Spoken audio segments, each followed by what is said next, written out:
ଜୟ ଜଗନ୍ନାଥ ସାଙ୍ଗମାନେ ମୁଁ ଆପଣମାନଙ୍କୁ ସ୍ୱାଗତ କରୁଛି ପଲିଟିକାଲ ସାଇନ୍ସର କିଛି ଇମ୍ପୋର୍ଟାଣ୍ଟ MCQ କୁ ନେଇକି। ତ ଆମେ ଆଜି ଆଲୋଚନା କରିବା କନଷ୍ଟିଚ୍ୟୁଏଣ୍ଟ ଆସେମ୍ବଲିର କିଛି ମୋଷ୍ଟ ଇମ୍ପୋର୍ଟାଣ୍ଟ MCQ। ତ ଡେରି ନ କରିକି ଚାଲନ୍ତୁ ଆରମ୍ଭ କରିବା, ଯାହାକି ଆପଣମାନଙ୍କର ଅଲ୍ କମ୍ପିଟେଟିଭ୍ ଏକ୍ଜାମିନେସନ୍ ବର୍ତ୍ତମାନ SIRI OISF ବିଭିନ୍ନ ପ୍ରକାର କମ୍ପିଟେଟିଭ୍ ଏକ୍ଜାମିନେସନ୍ ପାଇଁ ଏହା ହେଲ୍ପ କରିବ। ଏହା ପ୍ରିଭିୟସ୍ ଇୟର୍ କ୍ୱେଶ୍ଚିନ୍ ମଧ୍ୟ।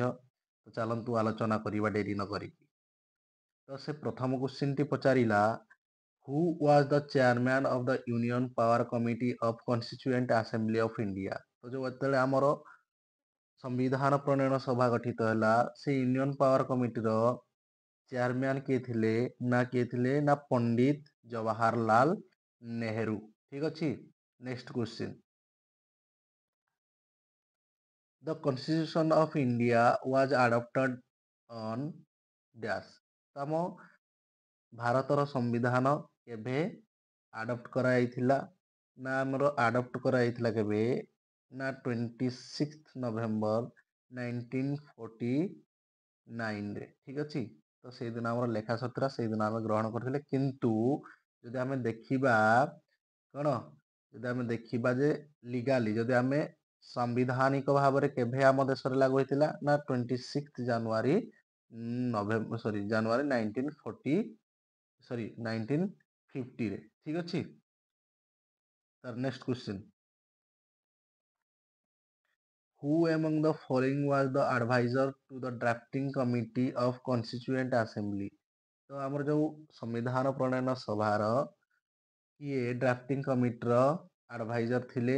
ନା ଆପଣମାନଙ୍କୁ ସମସ୍ତଙ୍କୁ ଜଣାଅଛି ଡକ୍ଟର ଭୀମରାଓ ଆମ୍ବେଦକର ଜି ଥିଲେ କ'ଣ ଡ୍ରାଫ୍ଟିଂ କମିଟିର ଚେୟାରମ୍ୟାନ୍ ବା ଆଡଭାଇଜର। ଠିକ୍ ଅଛି। Next question, the constitution of India was completed on dash. ତ କେବେ କମ୍ପ୍ଲିଟ୍ ହେଇଥିଲା? ମୁଁ କହିଛି ଏବେ ଜଷ୍ଟ ଆଲୋଚନା କଲେ କେତେ ନା 26 ନଭେମ୍ବର 1949ରେ। ଠିକ୍ ଅଛି। ତ କେବେ ଷ୍ଟାର୍ଟ ହେଇଥିଲା? 9 ଡିସେମ୍ବର 1946ରେ ଆରମ୍ଭ ହେଇଥିଲା। ଆମ ସମ୍ବିଧାନ ଲେଖା କେବେ ସରିଥିଲା ନା 26 ନଭେମ୍ବର 1949ରେ ଶେଷ ହେଇଥିଲା। ତ ଏଇଟା ସଠିକ ଉତ୍ତରଟି ହେଇଯିବ କେବେ ନା ନଭେମ୍ବର 26 1949 ମସିହା। ଠିକ୍ ଅଛି। ତାପରେ next question, how many sessions of the Indian constituent assembly were conducted for the formulation of Indian constitution. ଆମ ଭାରତର ସମ୍ବିଧାନ ଲେଖା ହେବା ପାଇଁ କେତୋଟି ସେସନ ହେଇଥିଲା? କେତୋଟି ନା 11ଟି ସେସନ ହୋଇଥିଲା। ଠିକ୍ ଅଛି। Next question, the first day session of Indian constituent assembly was chair by dash. ତ ଯୋଉଦିନ 9 ଡିସେମ୍ବର 1946 ମସିହାରେ ଯେବେ ଫାଷ୍ଟ କି ଆମର ସମ୍ବିଧାନ ପ୍ରଣୟନ ସଭା ବସିଲା, କନଷ୍ଟିଚ୍ୟୁଏଣ୍ଟ ଆସେମ୍ବଲି ବସିଲା, ସେଇଦିନ କିଏ ଆମର ସେଇ ସଭାର ଚେୟାରମ୍ୟାନ୍ ହେଇଥିଲେ ବା ପ୍ରେସିଡେଣ୍ଟ ହେଇଥିଲେ?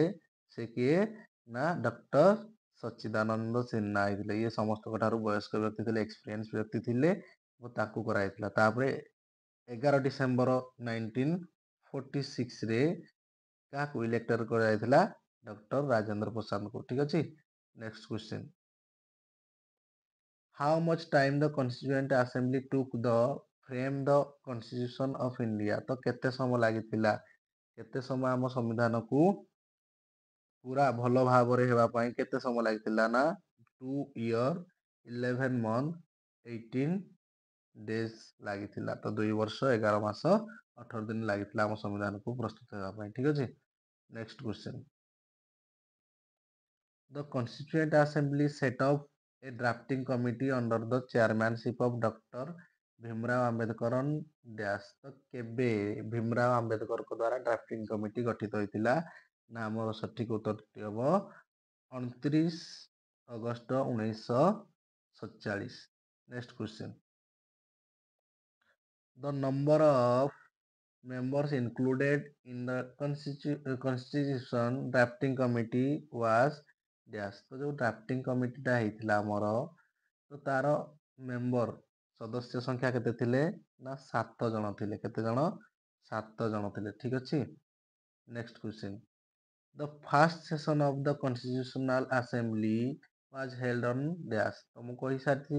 ତ ଆମର କନଷ୍ଟିଚ୍ୟୁସନ ଆସେମ୍ବଲି ବା ସମ୍ବିଧାନ ପ୍ରଣୟନ ସଭା ପ୍ରଥମେ କେବେ ବସିଥିଲା ନା ଡିସେମ୍ବର 9, 1946। ଠିକ୍ ଅଛି। Next question.